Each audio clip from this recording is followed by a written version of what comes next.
Hello and welcome again to the Writer Review. This is Eric Writer, and this week we're going to be taking a look back at the 2017 superhero action movie titled Justice League. Now, Justice League is, of course, part of the DC Cinematic Universe. It runs for 2 hours long. It is directed by Zack Snyder. It is produced by Charles Roven, Deborah Snyder, John Berg, and Jeff Johns. The script was written by Chris Terrio and Joss Whedon. The story was done by Chris Terrio and Zack Snyder. The score was done by Danny Elfman, the cinematography by Fabian Wagner, and it was edited by David Brenner, Richard Pearson, John Berg. The stars of the movie are Ben Affleck, Henry Cavill, Gal Gadot, Jason Momoa, Ezra Miller, Ray Fisher, Ciaran Hinds, Amy Adams, Jeremy Irons, Diane Lane, Connie Nielsen, J.K. Simmons, Amber Heard, and Joe Morton. So when inhabitants on Earth want to violate their stay by creating chaos all around them, it's up to superheroes in all walks of life, and they are there to stop them. And they make films like these their own. Under the direction of Zack Snyder, Justice League features all of our beloved characters from the DC universe in an epic showdown between good versus evil. From the early stages, it comes surprisingly that this is an origin story and creating a league of iconic superheroes like Batman, Superman, and Wonder Woman, who have always been favorites among the DC universe in both live action and animated films. But it was refreshing to add in 3 familiar characters from DC's past and join forces, but they have yet to shine in their own live-in solo projects yet. Although Aquaman successfully did in 2018, The Flash is going to probably do so in 2022, and I think maybe even Victor Stone / Cyborg will also have his own story in the future as well. What was remarkable was that they formed this alliance right away and got right into the story without wasting a moment of your time. There was no pauses or stop for, too much character development because they went right to the action with zero hesitation. So after the horrific death of Superman, played by Henry Cavill, Ben Affleck as Batman decides that since he can't handle this mission on his own, he gathers up other superheroes in an epic battle to save humanity from an impending invasion.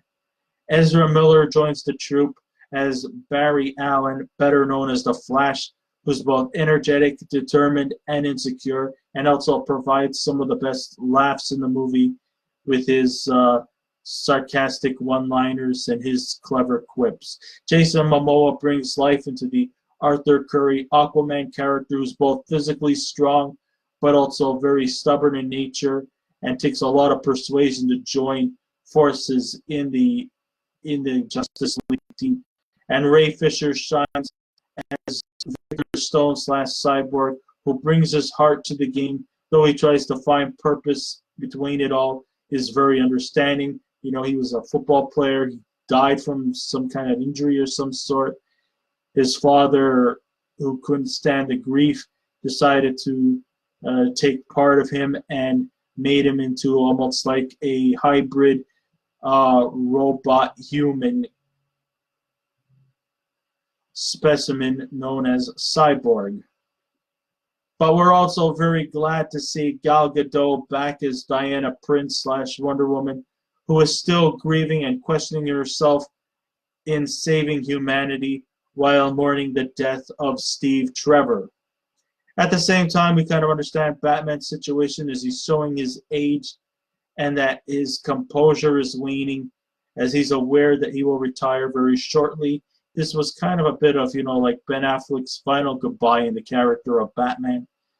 And, of course, he's going to be passing the Batman torch over to Robert Pattinson, who's going to be starring in The Batman, which is going to be coming out next year.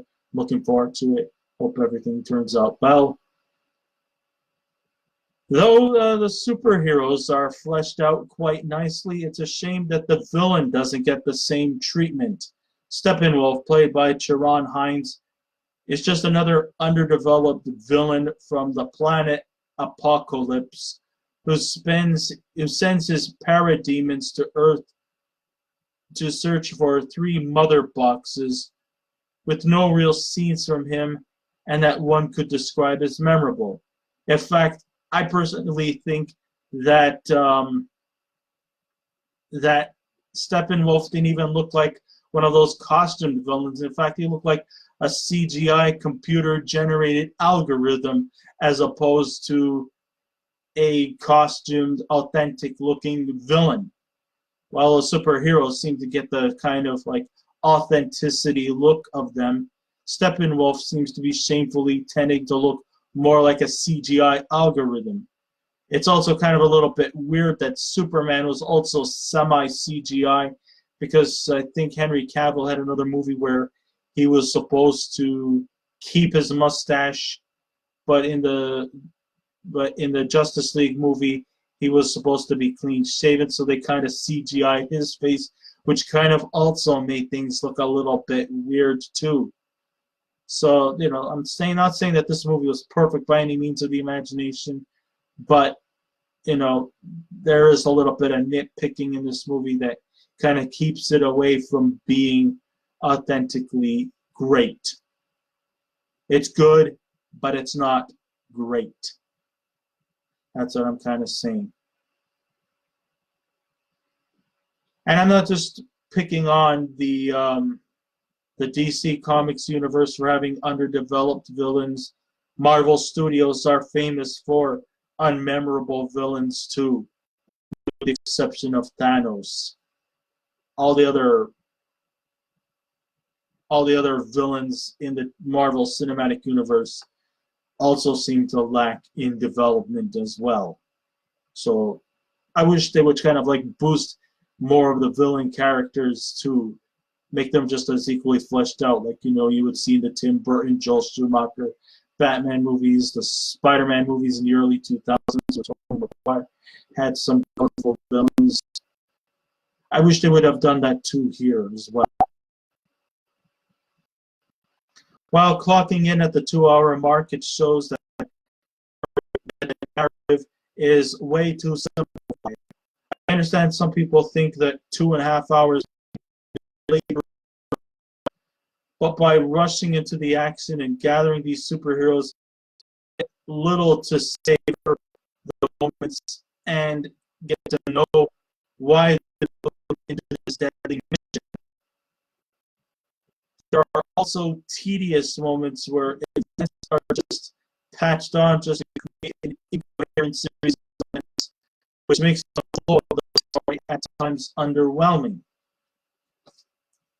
And sure, we comic book hero fans understand that underneath their costumes and traits that they bring to the fight are impressive. We also know in the graveyard scene conversation between Cyborg and the efforts to make them more human, but it's more cheapened than fleshed out. So this is where the big weaknesses, where the bad eggs come in. But it's still entertaining with some kick-ass action. It adds some level of intrigue and some decent, but it wasn't all entirely fleshed out. There was just a lot of stuff that could have been a lot better. Could have been a lot better.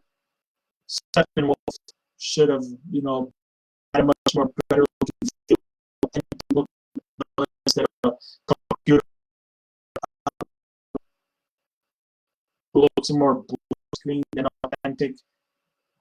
But in the end, Justice League is a remarkable film that features all the classic heroes of the DC universe, plenty of exciting action with likable characters, and a potential stories for the characters and projects.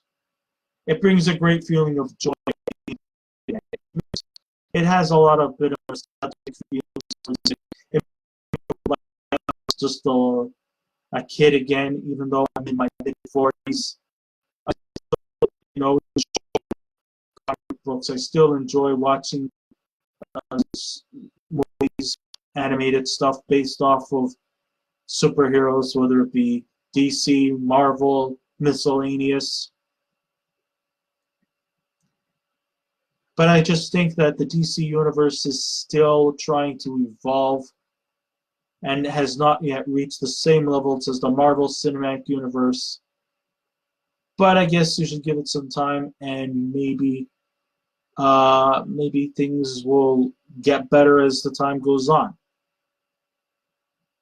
There's always room for improvement.